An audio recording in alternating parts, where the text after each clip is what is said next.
So this is how you can get an iPhone hotspot on a MacBook. So you open up the settings on your iPhone and ensure that you have the SIM card installed and that you have proper access to mobile cellular data on your device. Then under the cellular section inside of the settings, you should see personal hotspot. And when you go in there, you have the ability to toggle on the option to allow others to join and also set up the Wi-Fi password.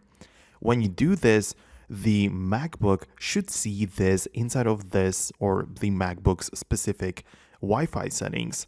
So in there, you need to connect and just type in that very same password.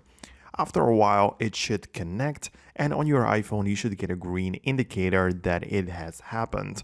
Now, you should have access to the internet over your iPhone's personal hotspot.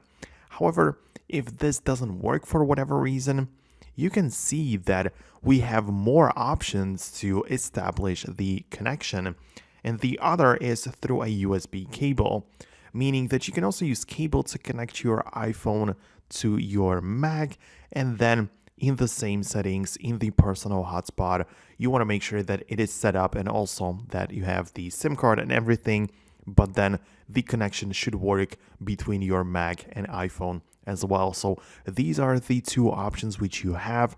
Let me know below which one you managed to get to work. That's it. I'm not going to make the video any longer than it needs to be. And if you like this type of content, this type of tutorials, make sure you subscribe to this channel, and I'll see you in the next one in the future.